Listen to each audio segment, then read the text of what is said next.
Buenos días a todas, a todos.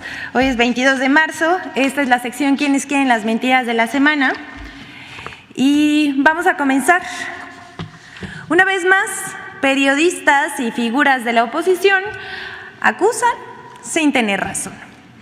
Como parte del proyecto Chapultepec, Naturaleza y Cultura, el Gobierno federal, en colaboración con el de la Ciudad de México, promueve la cultura y crea circuitos con la variedad de complejos que hay en el sitio.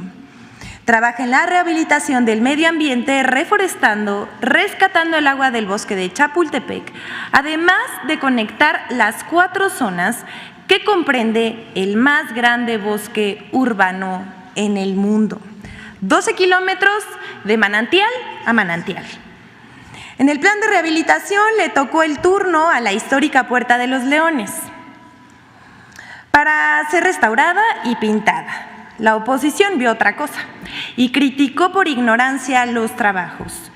Primero se lijó la pintura vieja y se aplicó primer para proteger el metal. El acabado se le dio con el verde tradicional de las rejas de Chapultepec. Sin embargo, cuando se le aplicó una capa protectora de primer, cuyo color es óxido oscuro, Salvador García Soto, Guadalupe Madrigal, Jesús Martín Mendoza y Luis Rocha diseminaron la mentira de que la Puerta de los Leones estaba siendo pintada de color vino tinto, color oficial, lo cual resultó falso, pero generó una fuerte polémica en las redes sociales. Salvador García Soto, columnista del periódico El Universal, reclamó en un tuit, escuche, la izquierda que tanto criticaba el uso de colores oficiales y la partidización del mobiliario público, hoy se descara y pinta de guinda la reja del bosque de Chapultepec, que por décadas ha sido de color verde. Y aún así, ¿dicen que no son iguales? Respondemos, sí, no somos iguales. Mostrando esta foto que vemos en pantalla de la reja color óxido. Otro usuario, Luis Rocha, se preguntó, ¿qué hizo desaparecer el clásico color verde de la reja? Sin embargo, pues no se quedó en la red social Twitter y por todos lados las redes sociales. Otros medios de comunicación diseminaron la mentira, tales como Publímetro, Contrarréplica, Diario de Confianza, La Verdad Noticias, Tribuna, Diario de México, entre otros. Así actúa la oposición. Líderes de opinión y medios de comunicación con el afán de desacreditar a este gobierno. No verifican ni investigan.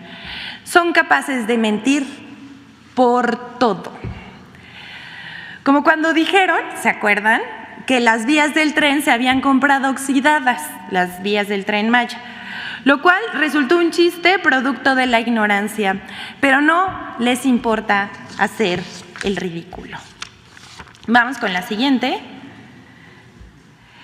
La prensa conservadora se vuelve experto en el uso del fentanilo.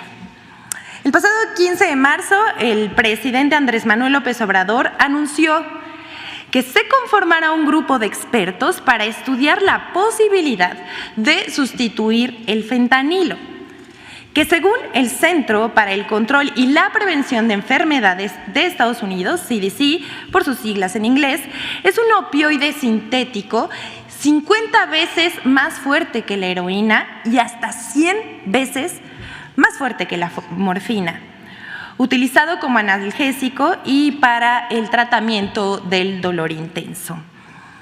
En la última década ha crecido el uso de fentanilo fabricado ilícitamente y que es combinado con otras sustancias como la cocaína, heroína o metanfetaminas, lo cual es muy peligroso porque puede causar sobredosis y la muerte.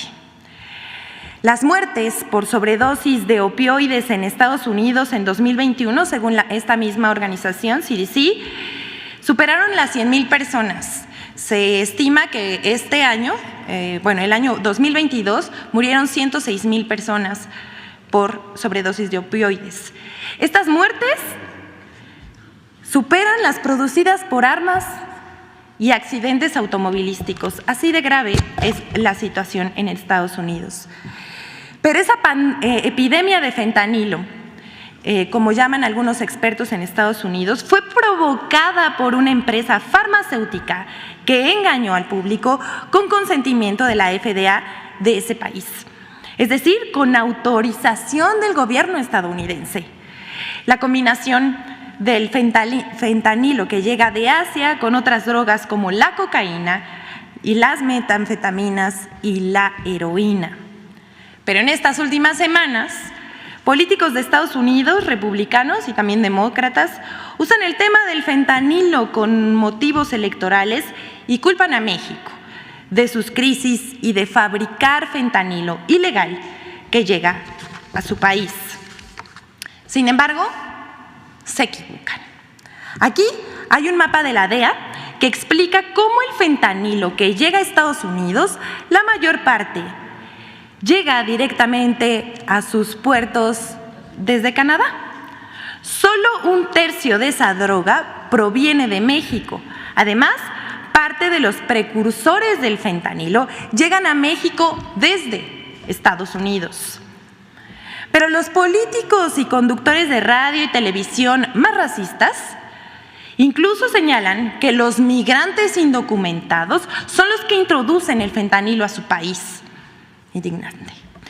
Una encuesta de NPR Ipsos de septiembre de 2022 encontró que 39%, aquí lo vemos en la pantalla, de los estadounidenses y 60% de los republicanos creen que la mayor parte del fentanilo que ingresa a Estados Unidos es introducido de contrabando por inmigrantes no autorizados que cruzan la frontera ilegalmente. Todo esto es falso. En realidad, el fentanilo es pasado de contrabando por la frontera mayoritariamente por ciudadanos estadounidenses, para consumidores que son ciudadanos estadounidenses casi en su totalidad. Así lo muestran las estadísticas oficiales sobre detenidos en Estados Unidos. En 2021, el 86% de los detenidos por tráfico y venta de fentanilo fueron ciudadanos estadounidenses. Y la pregunta que todos nos hacemos es, ¿dónde están los cárteles estadounidenses que contrabandean, distribuyen y venden fentanilo y otras drogas? ¿Qué se hace en contra de ellos? De eso no habla el Departamento de Estado. Debido al uso político del tema y los riesgos que conlleva la expansión de su consumo, es interesante la propuesta del jefe del Ejecutivo Federal de que se prohíba el uso de fentanilo en México. Sin embargo, se desató una campaña para cuestionarla y desestimarla en la prensa nacional e internacional, columnistas y conductores de noticias. A ellos se sumaron Reforma, The Washington Post, Sergio Sarmiento, Jorge Fernández Menéndez, Alejandro Hope, Carlos Marín y otros. Ahora estas personas, periodistas y medios de comunicación, son expertos en dolor y en analgésicos para desacreditar lo dicho por el presidente López Obrador, nada más. Sobran calificativos en las columnas periodísticas y en los comentarios que hacen en radio y televisión hacia el mandatario, y faltan argumentos de fondo contra la propuesta. Dicen que solo que el fentanilo es el único que se puede tratar el dolor crónico severo. Eso lo escribe Sergio Sarmiento, experto en dolor. Que en vez de fentanilo, el presidente quiere recetar raíz de jengibre. Publica la editorial de Reforma, Templo Mayor. Fernández Menéndez señala que la prohibición no es la solución para frenar el tráfico de fentanilo a Estados Unidos y que no debe verse como una droga de consumo ilegal. ¿Cómo le explicamos? Por su parte, Alejandro Hope sostiene que el gobierno es prohibicionista. ¿Se acuerdan que este señor Alejandro Hope fue uno de los mayores críticos con la prohibición de los vapeadores, pese a demostrar el grave daño a la salud que causan? En fin, Carlos Marín se preguntó ¿qué pasará si la Administración Federal detecta adictos a los antibióticos? ¿Prohibirá la penicilina? Se preguntó. Bueno, esto ya ni como chiste, la verdad. El periódico El Universal llegó al grado de amañar las cifras para golpearle al gobierno. El presidente Andrés Manuel López Obrador afirmó que México no produce fentanilo y que hay muy poco consumo. Pero el 16 de marzo, un día después del anuncio de que se conformará este grupo de expertos para ver la viabilidad de la propuesta, publicó Registra CDMX consumo de fentanilo, en la que consigna engañosamente que cada día de 2022 se registraron 259 consumidores de fentanilo mayores de 15 años. Es decir, 94.535 consumidores este año. Pero esta información es falsa. El gobierno de la Ciudad de México solo tiene registradas 259 personas que consumen una dosis diaria de fentanilo durante el año, no como dice El Universal, y no todos lo hacen de forma ilegal. En fin, hasta aquí con los expertos del fentanilo y el dolor crónico, pero vamos a otra. Las mentiras y muestras de humor involuntario de los conservadores frente a la concentración del 18 de marzo. El pasado 18 de marzo, en la conmemoración de los 85 años de la expropiación petrolera, en el Zócalo capitalino, corazón político y cultural de México, hoy epicentro de la transformación, unos 500,000 personas celebraron nuestra soberanía nacional junto al presidente de la República, Andrés Manuel López Obrador. Fue una verdadera fiesta popular. ¿Podemos poner el video?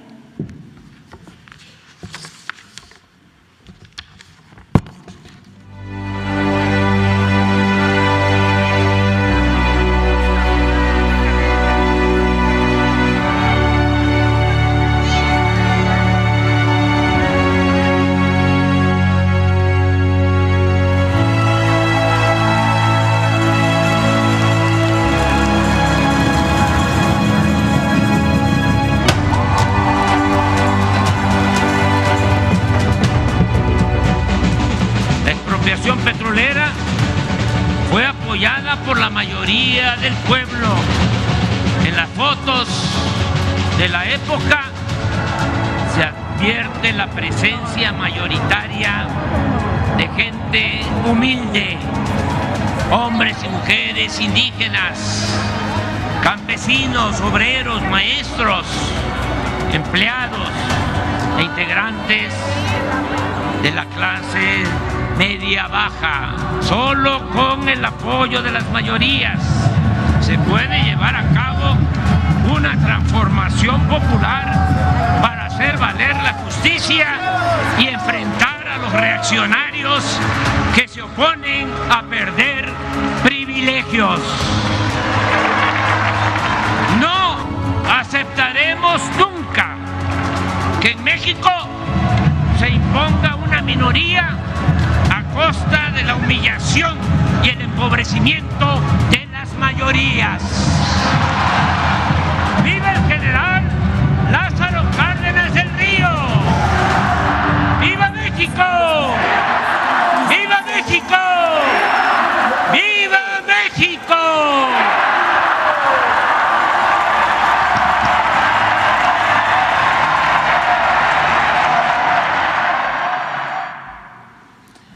Bueno, solo decir que estas imágenes impresionantes de la marcha del 18 de marzo me recordaron a un tuit que escribió Damián Alcázar, que llenar el Zócalo pasó de moda, lo de hoy es llenar la Ciudad de México. Y bueno, pues vamos a seguir. Esto que pasó el 18 de marzo, pues a la oposición no le gustó. Y como siempre difundió mentiras, como siempre ocurre. Muy temprano se levantó Pedro Ferriz a publicar ese día que hubo rituales de los brujos de Palacio para invocar entidades oscuras. Ya hay que decirle que ni como chiste queda. Luego otra vez publicó otra mentira más tarde diciendo que así había quedado el Zócalo, pero esa es una foto de 2017. Y bueno, luego, con ayuda de las cuentas que utiliza la oposición para inflar tendencias, comenzaron las acusaciones de acarreo y pago a los asistentes de la concentración. Sin embargo, como es de esperarse, la verdad siempre sale a la luz. Mire este ejemplo. Esta publicación en la que denuncian que se le estaría pagando a la gente para asistir al Zócalo, pues es falsa.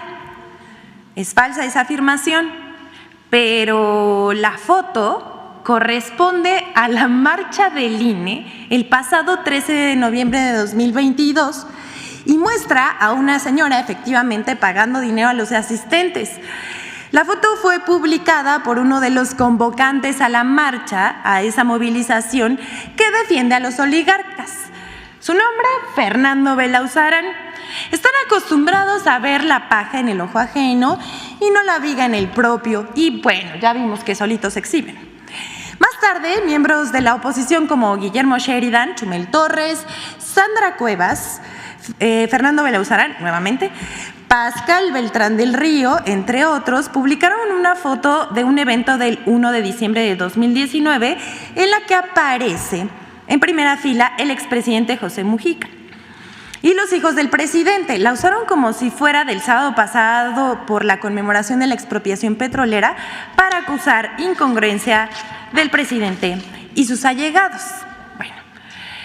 Pese a toda esta guerra sucia que disipan en redes y en medios de comunicación, existe otro lado que la oposición no ve. Es el otro lado de la pantalla del celular, la calle. Y ahí, a ras de suelo, se demuestra de cómo el pueblo de México ya no se deja engañar. Es un pueblo consciente y educado políticamente, que toma decisiones y hace valer sus derechos. Veamos ahora algunos asistentes a la concentración del sábado. Venimos a dar el apoyo al señor presidente de la República y también el aniversario de la exposición petrolera. ¿Qué piensa usted de la política energética del presidente López Obrador?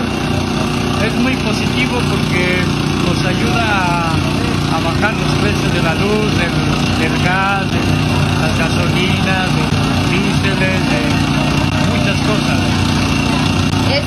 ¿Está de acuerdo con que se esté apoyando a Pemex para que ya no tenga pérdidas? ¿Le parece que está bien lo que está haciendo con Pemex el presidente? Yo creo que esa es la mejor inversión para el país, para toda la sociedad mexicana. Oye, ¿y cómo vino usted? ¿Lo invitaron? ¿Lo obligaron a venir? No, voluntariamente vine a apoyar esta marcha. Le agradezco muchísimo. ¿Qué están haciendo aquí el día de hoy? Apoyando al presidente Andrés Manuel López Obrador y a la Cuarta Transformación. ¿Qué opinas de lo que se conmemora el día de hoy? La expropiación petrolera, que nunca debió haber sido privatizada como la privatizó el Partido Revolucionario Institucional. Buenas tardes, ¿qué está haciendo aquí el día de hoy? Estamos haciendo asistencia al llamado del señor presidente de la República para conmemorar un año más de la expropiación petrolera que se hizo en 1938. Venimos aquí a demostrar que estamos unidos, que estamos felices, a celebrar y avisar que no es una cosa chiquita, venimos de muchos estados. Yo vengo de Guerrero. ¿Y los acarrearon como dicen los conservadores? No, realmente de hecho yo soy Nini.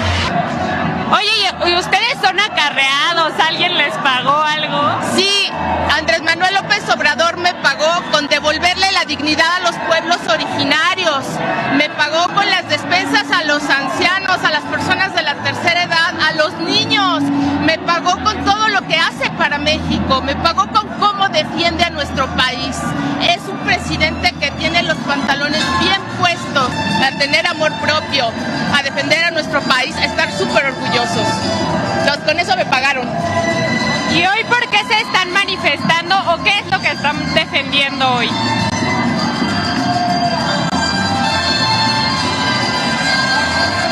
La reforma al INE, al IFE, la reforma a la Suprema Corte de Justicia, son corruptísimos, no defienden al pueblo. Lo que dijo Murayama, el pueblo no existe, pues el pueblo sí existe y estamos con AMLO y nadie nos paga más que AMLO con todo su amor por nosotros. Oye, ya va a empezar a llover, ¿aún así se van a quedar? Sí, ya traigo aquí para ponérmelo. Con todo apoyamos a AMLO porque él nos apoya a nosotros. ¿Cómo te llamas? Nancy Cano. Muchísimas gracias. Venimos de Guayaquil, Ecuador, Órale, ¿y se vinieron específicamente para la marcha? No venimos específicamente. Venimos a pasear y a conocer de vacaciones, pero vemos la oportunidad de la convocatoria que hizo el presidente y vemos todo este entusiasmo, el llamado del presidente, y el pueblo es convocado, el pueblo asiste sin ser acarreado, sino por convicción, por voluntad, porque ha visto un cambio en México en las políticas internas y externas. Ha sido más claro. De la oposición que no somos iguales, nosotros no somos acarreados, no nos pagan, venimos por convicción y venimos por amor, no porque nos paguen como ellos que tuvieron que jalar un chingo de gente que no sabían ni a qué venía. Nosotros sabemos a qué venimos, a celebrar la expropiación petrolera y a decirle al presidente que lo amamos, porque él, como los héroes que nos dieron patria, vino a rescatarla. Bueno, esas son las muestras. Todavía no acabo. Una avalancha de personajes. Para concluir esto, una avalancha de personajes se han pronunciado que en esta marcha sobre la efigie de la ministra Norma Piña y han condenado que hayan quemado su figura. Hablan de violencia de género, de amenazas, de poner en riesgo a la ministra. El presidente ha señalado que se puede hacer crítica de las mujeres y de los hombres que se dedican a la política, pero sin llegar al extremo de la violencia verbal, simbólica y mucho menos física. Este movimiento ha sido y seguirá siendo pacífico, afirmó el mandatario. Cuando ha aparecido la efigie del presidente en la marcha en defensa del INE, como vemos aquí en pantalla, o estas otras figuras y dibujos, pues nadie ha dicho nada. Aquí vemos en otra imagen cómo queman una efigie del presidente en el Zócalo durante una marcha feminista. Pero en ninguno de esos casos, en ninguno, nadie dijo nada, ni hubo condenas, ni debates, tampoco hubo críticas unánimes, ni protestas de conductores. Pero ahí la dejamos, sin antes mostrar este video que hacemos en colaboración con Infodemia sobre los mensajes de odio de la derecha y de los medios contra el presidente de la República, Andrés Manuel López Obrador. A pesar del nivel que alcanzan, de la violencia verbal que alcanzan, luego se quejan de que no hay libertad de expresión, pero pueden decir lo que quieran. De este lado, nadie se escandaliza ni censura.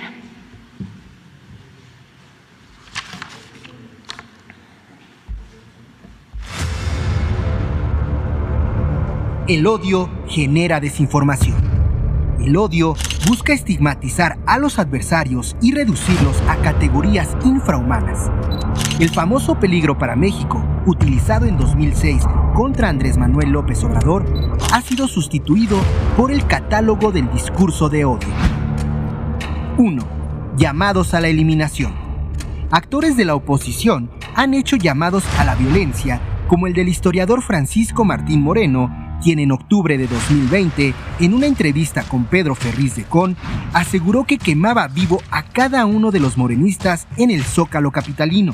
Pudiera regresar a la época de la Inquisición, yo colgaba a cada uno de los, quemaba vivo a cada uno de los morenistas en el Zócalo capitalino, Pedro, te lo juro. O el publirelacionista Carlos Alasraqui, quien en uno de sus espacios dirigió una carta a la mitad del país, a los que odian a Andrés y a la mentada 4T. También Gilberto Lozano, líder de Frena, ha aparecido en redes sociales en un video donde se le ve sosteniendo una cabeza falsa del presidente López Obrador sobre una charola.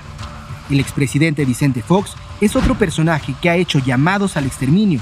El 9 de febrero de 2023 publicó un tuit con una imagen que contiene el siguiente mensaje: esterilización para perros, gatos y fans de AMLO. 2. Clasismo y racismo.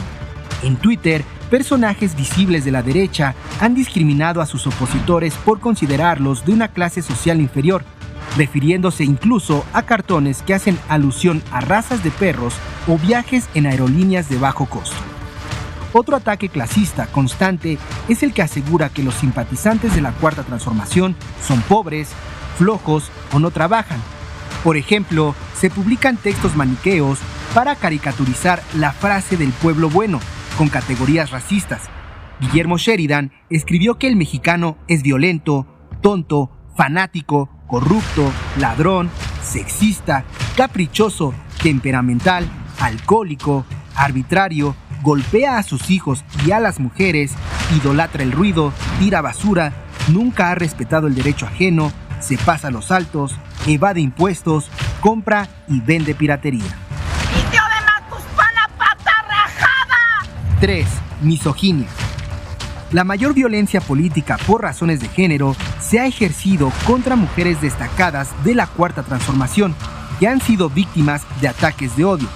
Sin considerar su trayectoria en la política o el ejercicio de su labor en la administración pública, las han disminuido calificándolas de florero, títeres, sometidas e incluso se les ha descalificado por su aspecto físico. 4. Superioridad intelectual.